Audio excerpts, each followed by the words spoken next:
우리 함께 하나님 말씀 보시겠습니다. 누가복음 1장 5절에서 25절까지의 말씀입니다. 누가복음 1장 5절에서 25절까지 찾으신 줄 알고 제가 봉독해 드릴 테니 보시고 들으시기 바랍니다. 유대왕 헤롯 때에 아비야 반열에 제사장 한 사람이 있었으니 이름은 사가랴요 그의 아내는 아론의 자손이니 이름은 엘리사벳이라. 이 두 사람이 하나님 앞에 의인이니 주의 모든 계명과 규례대로 흠이 없이 행하더라. 엘리사벳이 잉태를 못함으로 그들에게 자식이 없고 두 사람의 나이가 많더라.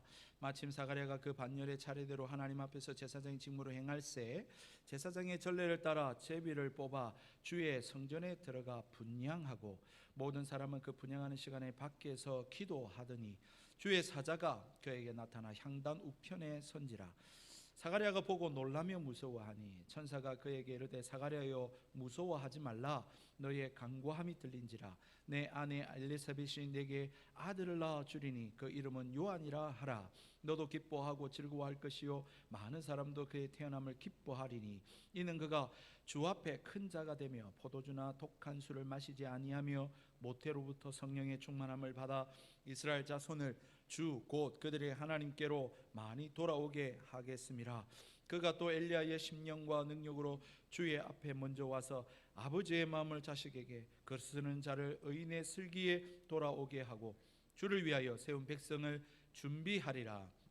사가랴가 천사에게 이르되 내가 이것을 어떻게 할리요? 내가 늙고 아내도 나이가 많으니이다. 천사가 대답하여 이르되 나는 하나님 앞에 서 있는 가브리엘이라. 이 좋은 소식을 전하여 내게 말하라고 보내심을 받았노라.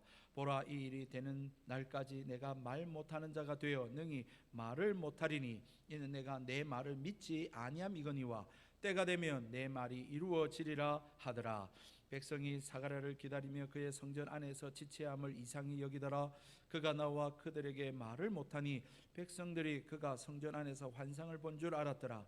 그가 몸짓으로 뜻을 표시하며 그냥 말 못하는 대로 있더니 그 직무의 날이 다 되매 집으로 돌아가니라. 이후에 그의 아내 엘리사벳이 잉태하고 5달 동안 숨어 있으며 이르되 주께서 나를 돌보시는 날에 사람들 앞에서 내 부끄러움을 없게 하시려고 이렇게 행하심이라 하더라.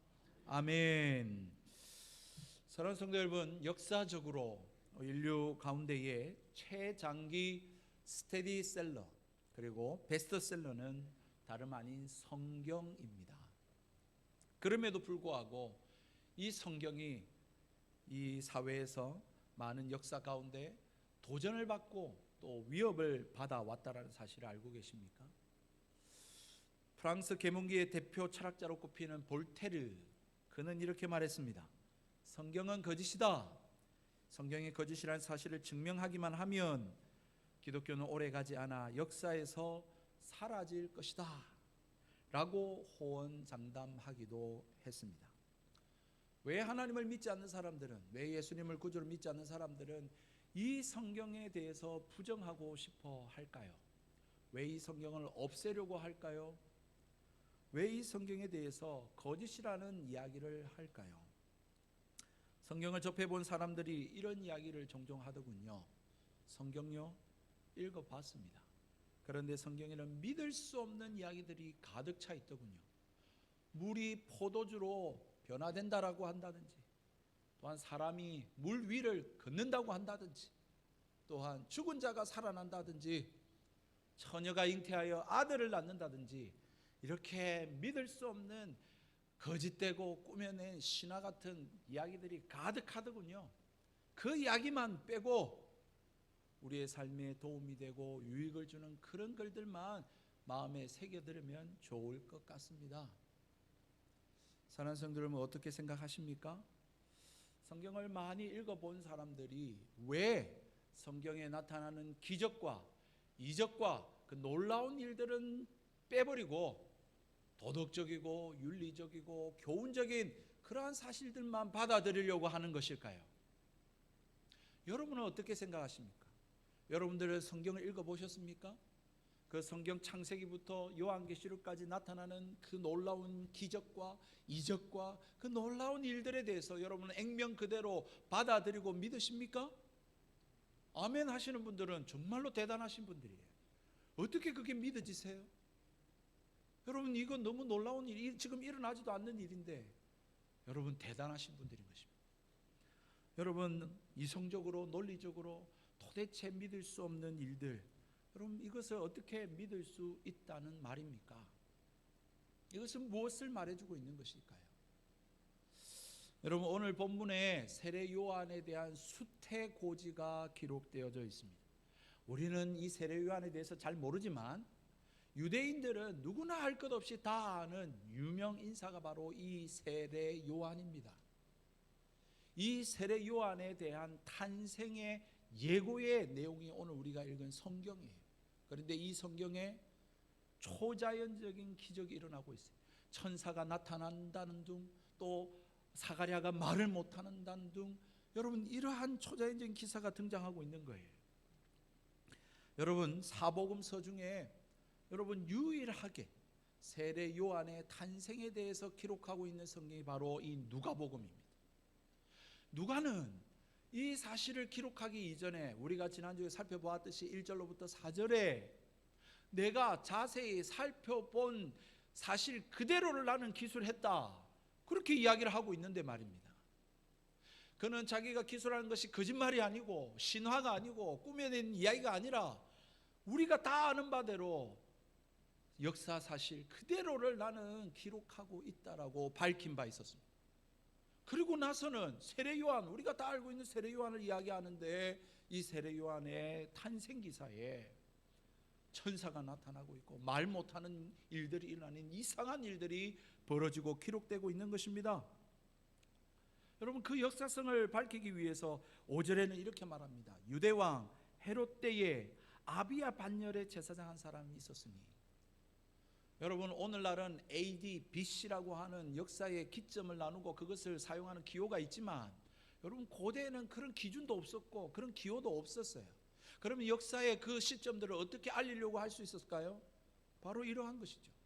왕을 기록하면서 세종대왕 몇 년에, 세종대왕이 즉위한 지 몇 년 후, 이런 식으로 기록한단 말이에요. 그런 것처럼 오늘 유대왕 헤롯 왕 때에, 그리고 아비야 반열의 제사장이라고 하는 역사적 사실을 배경을 서술하고 있는 것이죠. 여러분, 우리가 읽지 않았지만 예수님의 탄생에도 똑같이 기록합니다. 2장 1절로부터 2절에 그때에 가이사 아구스도가 영을 내려 천하로 다 호적하라였으니 이 호적은 구레뇨가 수리아 총독이 되었을 때에 처음 한 것이라 라고 하면서 예수님이 언제 탄생했는지 그 기점을 서술해 주고 있는 것입니다. 가이사 아구스도가 영을 내려 천하로 다 호적했을 때 그때에 예수님이 탄생했다. 구레뇨가 수리아 총독 되었을 때 처음 행한 일이 바로 이 일이다 라고 하면서 역사적 기술을 하고 있단 말이에요. 그래서 누가는 오늘 이 사실을 읽고 있는 저희들에게 기이한 일, 꾸며낸 일, 신화와 같은 일이 아니라 이거는 역사고 사실이고 팩트라고 하는 것을 우리에게 알리며 이 사실을 우리에게 전하고 있다는 것이죠. 그러면 지금 이 역사와 이 우리가 읽고 있는 이 복음서와 이것들을 혼합하면서 우리에게 무엇을 전하려고 하는 것일까요? 우리에게 무엇을 전하려고 하는 것일까요? 여러분, 세례 요한의 탄생 기사에 초자연적인 일이 많은데 이렇게 우리가 하나님의 초자연적인 역사를 경험하기 위해서 어떻게 해야 된다는 걸까요? 무엇인가 해야 된다는 것일까요? 오늘 성경에 나타나 보이는 이 사가랴와 엘리사벳은 6절에 보니 이 두 사람이 하나님 앞에 의인이니 주의 모든 계명과 규례대로 흠이 없이 행하더라, 그렇게 말합니다. 여러분, 천사가 나타나고 하나님의 기이한 일들을 경험하기 위해서 여러분 흠없이 의로운 삶, 하나님의 말씀대로 규례대로 그렇게 온전히 살아야 경험할 수 있는 것일까요? 그걸 말해주는 것일까요? 아니라면 여러분, 천사를 만나야 하나님의 음성을 들을 수 있고 응답을 받을 수 있다라는 것을 이야기하는 것일까요? 그것도 아니라면 사가랴처럼 징표를 받기 위해서 정말 하나님의 역사가 진짜 일어납니까? 그것에 대한 증거를 보여주십시오 라고 하면서 9달 동안 여러분, 말을 못하는 일들이 일어나야 우리가 믿음을 가질 수 있다라고 하는 것을 말해주는 것일까요? 그것도 아니라면 엘리사벳처럼 하나님이 하시는 일을 곰곰이 깨닫기 위해서 5달 동안 숨어 있으니라 은둔 생활을 해야 우리가 하나님의 뜻을 발견하고 그 하나님의 계획들을 알 수 있다는 것을 말해주는 것일까요? 여러분, 그 모든 것은 아닐 것입니다. 정말 한 가지 더 궁금한 것은 우리가 예수님에 대한 기사를 보고자 복음서를 읽는데 왜 예수님의 탄생 기사가 먼저 등장하지 않고 세례 요한의 탄생 예고가 먼저 등장하는 것일까? 사실 오늘 성경을 보면 우리에게 무엇을 전해주는지 참 많은 것들이 궁금해지는 것입니다. 그 부분에 대해서 우리가 하나하나씩 풀어보면서 오늘 말씀을 생각해 보고자 합니다. 첫 번째, 여러분, 분명히 하나님은 순종하는 사람들을 통하여 역사하시는 것이 분명합니다. 여러분, 사가랴와 엘리사벳을 볼 때에 오늘 성경에 읽은 대로 그는 흠이 없었습니다. 의인이었습니다. 주의 말씀과 규례대로 다 흠이 없이 행하던 사람들이었어요. 다시 말해서 하나님의 역사를 체험하고 하나님 쓰시기에 부족함이 없는 모든 조건을 충분히 구비한 사람이다 라고 하는 것을 우리가 알 수 있죠. 그런데 여러분, 그렇게 살아온 세월 동안에 그에게 주어진 보상은 무엇이었습니까? 어떤 게 주어졌죠? 오늘 성경에 보니까 무자하더라, 잉태하지 못하더라, 자식이 없었다, 그리고는 나이 많아 늙었다, 그렇게 표현해 놓고 있어요. 여러분, 말씀대로 살았어요. 의인으로서 살았어요. 흠없이 살은 삶이란 말이에요. 그런데 나이 많아 늙을 때까지 그가 받은 보상은 뭐예요? 자식이 없었어요. 잉태하지 못했어요. 지금은 그것이 아무런 의미 될 수 없을지 모르겠습니다만 여러분, 히브리인들에게, 유대인들에게 여러분, 그것은 사회적, 그 유대 사회의 수치스러운 일이었어요. 레위기 20장 20절에서 21절에 보면 무자한 것은 하나님의 징계의 표시로 나타나고 있어요. 여러분들 성경을 읽어보시면 아시겠지만 사무엘상 1장에 보면 사무엘의 어머니 한나의 이야기가 그렇잖아요. 그가 브린나에게서부터 괴롭힘을 당했어요. 조롱을 당했어요. 무시를 당했어요. 왜요? 브린나는 자식이 있었지만 한나에게는 자식이 없었거든요. 그리고는 그는 하나님 앞에 나아가 통회하고 자복하며 울었어요. 간구했다고요. 왜요? 하나님, 나를 버리신 겁니까? 하나님, 나에게는 왜 자식을 주지 않습니까? 왜 내게는 은혜를 베풀어 주시지 않습니까? 자신은 마치 하나님께 버림받고 징계받은 것처럼 여겼단 말이에요. 여러분, 지금 사가랴와 엘리사벳이 그런 거예요. 흠없이 말씀대로 그렇게 의인으로서 살아왔지만 그가 받은 보상은 자식이 없는, 사회로부터, 사람들의 시선으로부터 마치 뭐가 죄가 있고 문제가 있는 사람처럼 그렇게 여김당하는 삶을 살아온 것입니다. 아마도 그는 성전의 제사장으로서 일하면서 하나님 앞에 이것에 대해서 수없이 간구했을 거예요. 오랜 시간 동안 기도했을 거예요. 그렇지만 응답이 없었어요. 언제 그랬는지 모르겠지만 그는 아마 체념한 채 그렇게 살았을런지도 모르겠습니다. 사랑하는 성도 여러분, 마치 이와 같이 말입니다. 이러한 사람들이 많이 있었습니다. 여러분, 아브라함과 사라가 그랬습니다. 뿐만 아니라 앞서 말씀드렸던 여러분, 한나가 그랬고요. 또 삼손의 부모인 마누아의 부부가 그랬습니다. 다 무자했죠. 그러면서도 하나님의 부름을 받고 순종하며 나아갔죠. 여러분, 우리 또한 그렇지 않습니까? 지금까지 살아오시면서 그래도 일산백석교회에서 신앙생활을 하면서 말씀대로 살고 교회를 위하고 그렇게 살아오려고 살아온 세월이 아니었습니까? 그런데 여러분들에게 주어진 보상은 무엇이죠? 많은 사람들이 그래서 이야기를 해요. 하나님, 왜 내게는 이거 주시지 않습니까? 남들에게 다 있는 거 왜 내게는 주시지 않죠? 왜 내 자식들은 이렇습니까? 내 몸은 왜 이렇습니까? 우리 가정은 왜 이렇습니까? 라고 하면서 믿음으로 살아왔지만, 말씀대로 살아왔지만, 하나님을 경외하며 살아온다고 살아왔지만 내게 주어진 삶은 보잘것없고 초라하다라고 여기면서 그렇게 왜 하나님 나에게는 이라고 하는 그러한 원망 섞인 그러한 고백들을 하는 것을 우리가 종종 듣게 되는 것입니다. 사랑하는 성도 여러분, 그 답은 각각이 다 아마 다를 것입니다. 그 이유는 잘 모르겠습니다. 그러나 오늘 우리가 읽은 이 성경 통해서 사가랴와 엘리사벳에게 주는 하나님의 음성은 이런 것일 것입니다. 왜요 하나님이라고 했을 때에 지금 성경은 뭘 이야기하고 있습니까?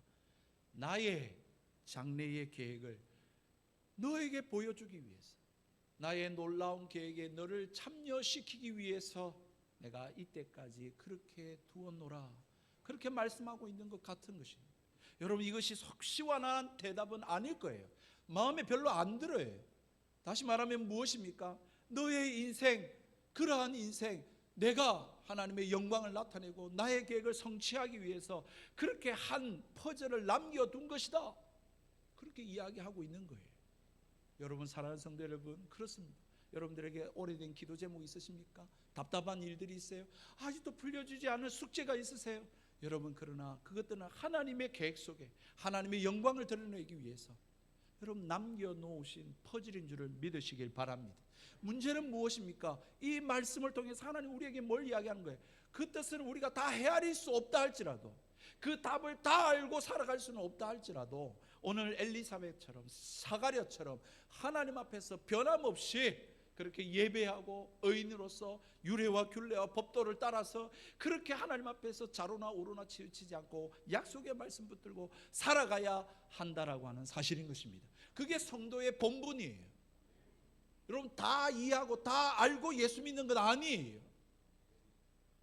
우리가 분명히 믿는 것은 이 성경에 하나님이 사실이고 하나님 말씀하셨을진데, 그것이 지금 당장 내 시간 속에 이루어지지 않았다 할지라도 하나님이 하나님의 뜻을 이루시고 하나님의 영광과 하나님의 계획을 완성하실 것을 믿음으로 지고지순 변함없이 그렇게 믿음으로 살아가야 한다는 것, 그것을 오늘 성경은 우리에게 보여주고 있는 것입니다. 그렇게 살아갈 수 있는 저와 여러분 되기를 주의 이름으로 축복합니다. 그런데 이게 말처럼 쉬운 건 아니죠. 늘 그런 것도 아니에요. 때로는 의심하고, 때로는 원망하고, 때로는 그렇습니다. 별 기대 없이 말이죠. 그냥 습관을 쫓아서 왔다 갔다 하는 우리의 모습인 것이 사실입니다. 오늘 사가랴도 그렇거든요. 여러분, 사가랴가 제사장으로서 오늘 예루살렘 성전에 올라와서 지금 그 직분을 감당할 때입니다. 여러분, 당시 1세기 당시에 제사장들이 많았기 때문에 24그룹으로 나누었어요. 그래서 매번 제사를 드리고 그렇게 하는 것이 아니기 때문에 나누어서 1년에 한 번 그룹별로 당번을 정해서 그렇게 하나님 앞에서 이 성전에서 집례할 수 있도록 한 것입니다. 지금 차례가 되었어요. 차례가 되어서 여러분 1년에 한 번 성전에 올라와서 제사를 드립니다. 얼마나 흥분되겠습니까? 얼마나 기대가 되겠습니까? 얼마나 영광스러운 일이에요. 예, 영광스러운 일. 여러분, 뿐만 아니에요. 여러분, 성소에 들어가는 건 아무나 할 수 없는 거예요. 제사장이지라도 아무나 할 수 없어요. 그래서 오늘 9절에 보면 제사장의 전례를 따라 제비를 뽑아 주의 성전에 들어가 분향했다 그랬습니다. 분향단은 성소 안에 있거든요. 아무나 들어갈 수 없는 곳이에요. 그것도 제사장 중에도 제비 뽑아서 선택이 되어야 들어가서 할 수 있는 일이에요. 여러분, 지금 사가랴는 거기에 선택이 되었어요. 영광스러운 일이에요. 감격스러운 일이에요. 흥분되는 일이라고요. 1년에 한 번, 그것도 많은 제사 중에 성소에 들어간 일에 선택되었다고요. 여러분, 별로 감흥이 없으시면 그런 영광스러운 일이에요. 그런데 여러분, 지금 사가랴가 그 성전에 들어가서 분향을 할 때에 좀 기대에 찬 것 같아요? 뭔가 소망이 가득한 것 같아요? 성경에 보면 별로 그게 느껴지지 않아요. 뿐만 아니라 여러분, 오늘 천사를 만나는 그의 모습을 보십시오. 뭐라고 이야기합니까? 11절에 보니까 주의 사자가 그에게 나타나 향단 우편에 선지라 그랬는데, 사가랴가 12절에 보고 놀라며 무서워하니 그렇게 말합니다. 여러분, 이 사가랴가 성소에 들어가면서 성전에 제사를 집례합니다. 성소에 들어가면서 하나님이 계시는 임재가 있는 그곳에 가면서 여러분, 어떤 마음으로 가야 했을까요? 기대가 있지 않았을까요? 두려움이 있어야 되지 않을까요? 하나님이 계시는 그곳인데. 그런데 오늘 성경에 보면 전혀 어떤 무슨 일이 일어날 것이라고 하는 기대라고 하는 건 찾아볼 수 없고, 소망이라는 것도 찾아볼 수 없고, 그런 모습들이 전혀 보이지 않아요. 사랑하는 성도 여러분, 얼마나 오랫동안 기도를 했을까요? 얼마나 소원했던 일이었을까요? 여러분, 성전에 들어가서 자식을 위한 기도 또 많이 안 했겠습니까? 그런데 전혀 그에게는 소망도 안 보이고 기대도 안 보이고 별로 흥분도 안 되어 보여요. 그냥 의뢰 늘 하는 거니까 1년에 한 번 가서 또 뭐 늘 분양하는 거니까 별일이 없었으니까 이번에도 뭐 별일 없겠지 라고 하면서 형식적으로 오고 가고 있는 모습을 우리는 보게 되는 거예요. 여러분, 꼭 우리의 모습 같지 않습니까? 예배에 매주 오니까 별 기대가 없지 않아요? 지금 여러분 하나님 만나는 자리 아닙니까? 여러분 기도하는 것, 여러분 하나님 앞에 간구하는 것 아니에요? 영국의 역사가이자 소설가인 허버트 조지 웰스라고 하는 분이 계세요. 그분이 쓴 단편 소설이 있어요. 대주교의 죽음이라고 하는 단편 소설이 있어요. 그 이야기가 이런 이야기가 나옵니다. 정해진 시간에 정해진 장소에서 정말로 30년 동안 한결같이 변함없이 하나님 앞에 기도의 시간을 지킨 대주교가 계셨어요. 그의 기도가 얼마나 아름답고 그의 삶이 얼마나 본이 되고 아름답든지 많은 사람들이 그의 기도의 시간에 찾아오고 그의 기도 소리를 듣고 그를 칭송하고 존경했었어요. 그렇게 살아오던 이 대주교가 어느 날 갑자기 심장마비로 죽어버린 거예요. 변함없는 그 기도의 시간, 기도의 장소에서 그 갑작스럽게 심장마비로 죽은 거예요. 소설입니다, 소설. 그 소설의 이야기에는 이렇게 기록하고 있습니다. 어느 날 대주교가 갑자기 심장마비로 죽었다. 그것도 그 자랑하던 기도 시간에 죽었다. 그날도 그는 습관대로 거룩한 복장을 하고 마음을 모아 늘 하던 대로 오 전능하신 하나님 아버지라고 하며 기도를 시작했다. 그런데 바로 그 순간 하늘에서 오냐 무슨 일이냐 라는 음성이 들렸다. 평생 처음 들어보는 그 소리에 너무 놀라 그 자리에서 그만 심장마비로 죽어버렸다. 웃으라고 한 이야기이긴 한데요, 별로 재미가 없으신가 봐요. 여러분, 이 이야기 같지 않습니까? 대주교의 죽음의 이 소설과 같이 우리의 모습이 그런 거 아니냐. 여러분, 정한 시간에 여러분 멀리에서 차를 타고 머리를 감고 옷 냄새를 가다듬고 그렇게 교회에 나옵니다. 늘 그렇게 30년 동안 이 일삼백석 교회 예배를 지키셨어요. 그런데 별로 기대함도 없고 하나님을 만난다고 하는 이 자리에 오면서도 별로 소망도 없고 그런 간절함도 없고 사모함도 없이 그냥 왔다가 인사하고 예배드리고 졸다가 가버리는 우리의 예배의 모습은 아닙니까? 여러분, 기도라는 것이 뭡니까? 기도라는 것이 하나님께 우리가 직접 말하는 게 기도 아닙니까? 여러분, 우리의 말하는 것을 하나님이 들으시는 것을 우리가 표현하는 것이 기도 아니냐고요. 기도는 그냥 의뢰하는 어떤 형식적인 예식이나 의식이 아닙니다. 지금 제가 여러분들한테 이야기하듯이 여러분, 우리의 기도는 하나님의 귀에 직접 우리가 말하는 것입니다. 그러므로 기도할 때에는 응답이 있음을 믿어야죠. 기대가 있어야죠. 예배하는 하나님을 만나는 자리입니다. 예배하러 오는데 기대가 있어야죠. 여기에서 만약에 그래 라고 하면 여러분 심장마비 걸려서 죽을 사람들이 아마 계실지도 모르겠어요. 여러분, 그런 소름 끼치는 일들이 일어날 수 있는 거예요. 그걸 우리는 기대해야죠. 주님 다시 오시는데 언제 오실지 모른다고 했다고요. 그러면 이 시간에 주님이 재림하실 수도 있잖아요. 그런 기대가 있으시기를 주의 이름으로 축복합니다. 그런 살아있는 신앙으로 우리가 살아가야 한다고요. 그런데 우리는 사가랴처럼 그렇게 우리가 신앙생활 하고 있지는 않으신가요? 여러분, 기도할 때에 우리는 응답을 들을 준비가 되어 있어야 됩니다. 하나님이 어떻게 응답하실지 아무도 모릅니다. 어떤 방법으로 어떤 식으로 응답하실지 몰라요. 정말 그 소름 끼치는 일들이 있어요. 여러분, 그것들에 대해서 여러분 예의주시하며 우리의 삶을 살아가야 한다고요. 분명한 것은요, 사랑하는 성도 여러분, 하나님이 살아계시고 하나님이 응답하신다는 사실입니다. 이건 믿음으로 살아가실 수 있는 저와 여러분 되기를 바랍니다. 여러분, 마지막 세 번째는요, 오늘 기사가 세례 요한에 대한 기사잖아요. 왜 예수님에 대해서 우리는 관심이 있는데 세례 요한을 먼저 이야기하고 있느냐 이겁니다. 여러분, 세례 요한이 먼저 태어날 것을 이야기하면서 그에 대한 서술이 나타나는데 16절로 17절의 말씀입니다. 우리 같이 한번 읽겠습니다. 시작. 이스라엘 자손을 주 곧 그들의 하나님께로 많이 돌아오게 하겠습니다. 그가 또 엘리야의 심령과 능력으로 주 앞에 먼저 와서 아버지의 마음을 자식에게 거스른 자를 의인의 슬기에 돌아오게 하고 주를 위하여 세운 백성을 준비하리라. 아멘. 여러분, 태어날 세례 요한이 무슨 일을 할지를 지금 예고하고 있는 말씀입니다. 근데 이 말씀 보니 어디서 많이 본 말씀 같지 않으세요? 예, 맞습니다. 말라기 4장 5절에서 6절에 있는 말씀이에요. 여러분, 그 말씀이 여기에 그대로 담겨져 있다. 다시 말하면 지금 세례 요한을 말라기 선지자의 예언에 연결시키고 있고, 그 예언 중에 엘리야가 올 것인데 그 엘리야를 이 세례 요한으로 지금 연결짓고 있는 것입니다. 지금 여러분, 구약을 가지고 오고 있는 거예요. 그러면서 이 엘리야가 할 일이 무엇입니까? 자신을 영광스럽게 자신을 드러낼 거라고 이야기합니까? 아니죠. 많은 백성들을 돌아오게 하고 우리를 구원할 그 그리스도께 나오게 예비하고 준비할 것이다. 그렇게 이야기를 하고 있는 것입니다.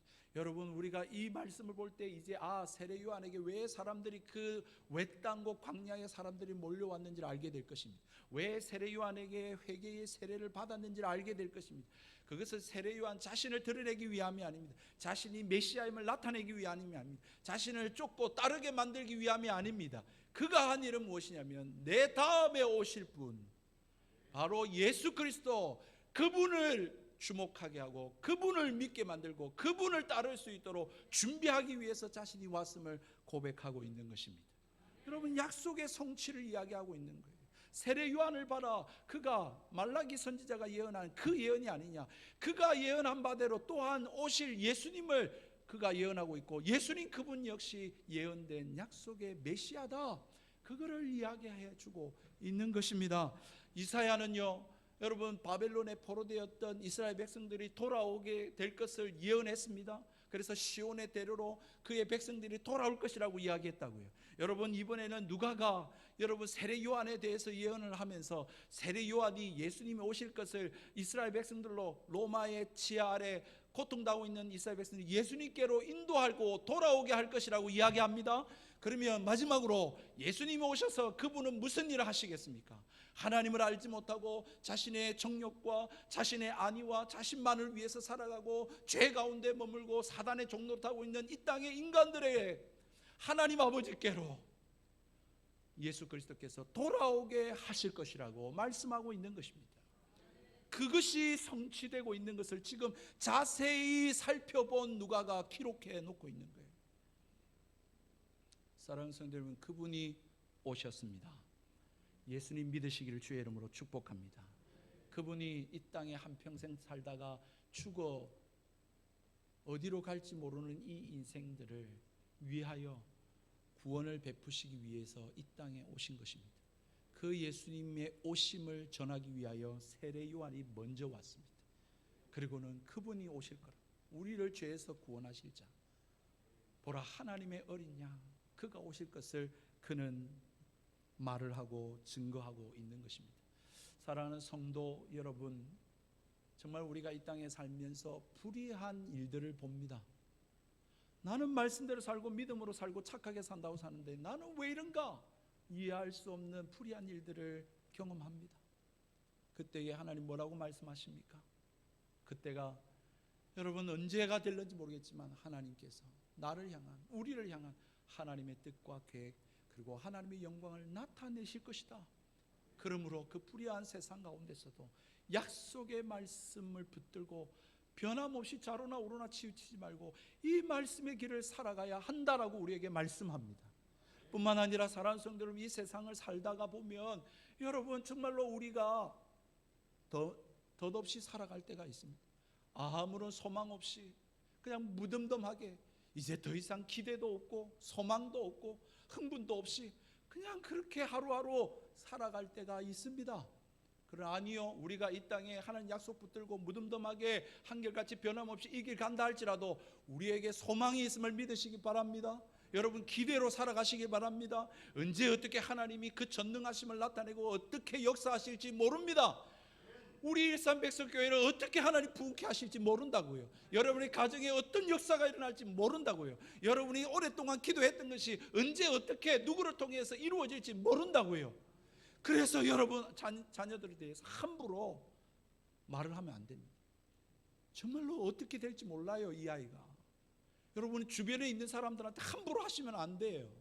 이 사람이 어떻게 대박 날지 모른다고요. 여러분 하나님의 사람이라면 그게 언제일지 모르지만 하나님이 역사하실 것을 믿음으로 우리는 기대와 소망 가운데 예배 자리에 나오고 사람들을 대하고 그리고 하나님 앞에 기도해야 된다고요. 그런 믿음으로 살아갈 수 있는 저와 여러분 되기를 축복합니다. 마지막으로 주님이 다시 오실 것입니다. 주님 오시기 이전에 우리를 먼저 예수 믿게 하셨습니다. 마치 세례 요한을 먼저 보내셔서 그에게로 주목해 하고 그에게로 돌이키게 하기 위해서 준비하고 예비시키셨던 것처럼 먼저 예수 믿게 한 저와 여러분을 통해서 많은 사람들이 예수 믿게 하기를 원하십니다. 예수님께로 돌이키게 하기를 원하십니다. 도대체 저 사람 왜 예수 믿는가? 나를 보아 예수 믿으라 라고 말할 수 있도록 여러분 그렇게 하나님이 우리를 통하여 그 일들을 이루어가기를 원하고 계십니다. 다시 오실 주님을 예비하는 자로 우리를 부르셨고 예수님이 오셨음이 성취되었다면 다시 오시마 약속하신 것이 분명히 성취될 줄로 믿으시기를 바랍니다. 사랑하는 성도들, 말씀을 정리하겠습니다. 여러분 왜 성경에 정말 믿을 수 없는 꾸며낸 이야기와 같은 그러한 일들이 성경에 많이 기록되고 있을까요? 아니 성경에 이런 것들을 기록하면 다 이것을 믿을 거라고 생각하고 기록했을까요? 여러분 그렇지 않습니까? 이거 기록하면 사람들이 의심할 거라는 걸 모르고 기록했을까요? 그렇지 않는 것이죠. 여러분 우리는 우리 스스로를 구원할 수 없습니다. 우리 가정을 우리가 바꿀 수 없습니다. 이 세상을 이 사회를 우리가 살맛나는 그런 하나님 나라를 우리는 만들 수 없다고요. 우리 자신의 영원한 생명 우리가 이룰 수 없다고요. 하나님만이 가능하신 것입니다. 그분은 전능하신 분이십니다. 그분이 내가 이 일을 이룬다라고 하며 우리는 알 수 없는 초자연적이고 초월적인 기이한 기적과 이적을 베푸시면서 내가 바로 이 일을 이룰 하나님이심을 나타내고 계시는 것입니다. 그러므로 성경에 나타난 이 기적을 있는 그대로 믿을 수 있는 저와 여러분 되기를 주의 이름으로 축복합니다. 그것이 이 땅에 또다시 일어날 것이라고 하는 것이 아니라 바로 그 일을 이루신 분이 하나님이시고 그분이 나에게 영원한 생명을 안겨다 주고 저 천국을 완성하시고 이 땅에 다시 오실 것을 나타내실 것이라는 것을 여러분 믿으시고 살아갈 수 있는 저와 여러분 되기를 주의 이름으로 축복합니다. 정말 이 믿음으로 한결같이 변함없이 그래서 여러분 소망 잃지 말고 힘 잃지 말고 기대를 놓치지 말고 어려운 일이 있다 할지라도 이 말씀 성취될 것을 믿고 이루어질 것을 믿고 그렇게 지고지순 한 길로 주님의 길로 걸어갈 수 있는 저와 여러분 삶이 되기를 우리 일산백석교회 모든 성도들 다 되시기를 주의 이름으로 축복합니다. 우리 함께 찬양하십시다.